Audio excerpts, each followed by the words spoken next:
Welcome to Thursday, April 27th, 2023, your Day Weather Podcast being brought to you by Cowboy State Daily. Check them out at cowboystatedaily.com. Also being brought to you by WYDOT. A front is going to come very quickly in from the north and across the entire region east of the Continental Divide, including the mountains, as we go through the next 24 to 36 hours. It's coming in out of Canada. It's zipping through Montana right now and will be moving north to south across Wyoming during the day, especially by afternoon and evening, then into Colorado, into western Nebraska, into western Kansas, down into the panhandles by tomorrow morning. This will bring a quick shot of rain, snow. There will be thunderstorm activity as well along this front and a fair amount of wind. So the next 24 to 36 hours is going to change weather-wise on us as it comes through. However, the warming trend we've been promising this weekend will commence, and the warming trend is going to go deep into next week. This is going to lead to a lot of melting snowpack, and melting snowpack is going to be a concern heading into next week with finally some consistency in our temperatures now.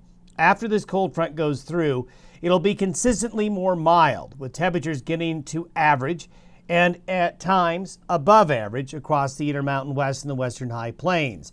We will see at times some showers and thunderstorms mid to late week with the warmer temperatures and a little bit of moisture and instability. Afternoon shower activity will be around. We don't really, though, with this high pressure ridge coming in, expect any really big storm in the Intermountain West of the Western High Plains as high pressure will dominate next week, but we could have a little bit of shower activity. The satellite imagery today shows they're coming out of Alberta and Saskatchewan, an area of low pressure up here. This wave is heading southeast very, very quickly. And what it will do is quickly come in behind the storm, which brought the weather a couple of days ago, which is now down into eastern Oklahoma, heading into Arkansas and heading towards the Midwest. And there you can see it right here. This is by noon today. By noon today, it'll be into Montana, and by evening, it'll move all the way down into Colorado and into western Kansas. As it does so, along and east of the divide, areas of rain showers and thunderstorms and some wet snow with some of those showers will develop over the divide and out into the plains. There's going to be another area of good moisture down here where they need it, another round of good moisture coming on through. Some of the front range will see some rain, snow, and thunder as well, and a smattering of showers and thunderstorms out on into the plains, with the higher mountain areas getting into some wet snow again as the system moves through. But notice, nothing going on here because high pressure is there along the west coast and building. And that's what slowly is going to move in. This is by Sunday morning. Now, we're going to get a log jam, and we'll talk about that here in a minute, but we're going to have a deep low kind of come together. The two lows that have come through here will coalesce into a deep trough in the Great Lakes, the Midwest, and the East. They're going to have cold, wet weather this weekend into early next week, while high pressure builds over the West Coast and into the Rockies. And then this system is going to come in and basically get cut off from the main flow and sit off the California coast. So a log jam will ensue. What that means is the pattern will kind of get stuck for a bit. But we're going to be stuck, generally speaking, over and under a high pressure system over the west. That's why we're going to have this warming trend that will be consistent. This is by Wednesday. By Wednesday, the low is still in the east. That's going to be there for several days. The low cuts off and spins off the coast of California. Might have some Santa Ana winds as the high pressure to low pressure gradient could develop. We'll need to watch that. Warm high pressure, though, builds over the Intermountain West. So here comes the melt. And as we go through this weekend into next week, we're going to see temperatures like this. These are the forecasted temperatures by late in the day on Wednesday. So you can see how widespread the 70s are. 70s and 80s, 80s and 90s down into the desert southwest. Look at temperatures here in the Boise area, eastern areas of Washington State, really warming up under that dome of high pressure. So we're going to get significant snowmelt. And you can look at the 7-day temperature anomaly. This is from this upcoming Saturday through next Friday. So you can see all the red here.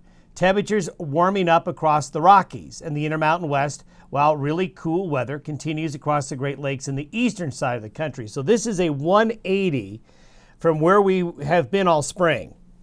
The cold has been locked up in the west, the warm's been locked up in the east, but we're going to see a flip.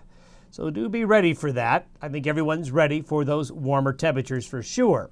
Now, when it comes to the influences that we'll be watching for the runoff, half of the runoff is going to be dictated by the snow water equivalent, or the high snowpack content we have right now. Then that's combined with the temperature trends and precipitation trends.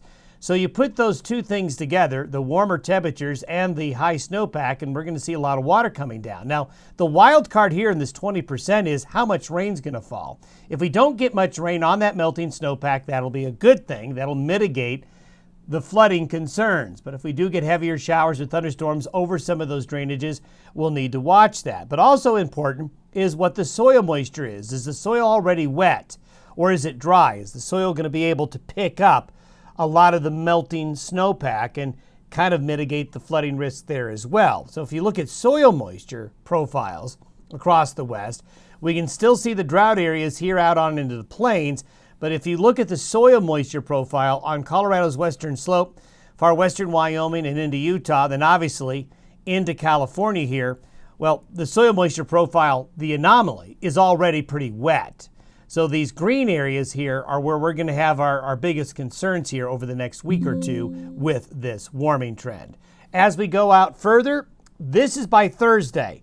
We still have this ridge. We still have a low here. This is the log jam. Things are going to kind of get stuck for a bit. So we're stuck under high pressure for a change. The low pressure here hanging off the California coast will send disturbances up this way that will help initiate during the heat of the day afternoon showers and thunderstorms, but we don't have a deep or a big low or a big front sweeping through from this weekend, probably through most of or all of next week. So that's why a more spring-like pattern will evolve for several days in a row. Have yourself a good Thursday. We'll see you tomorrow.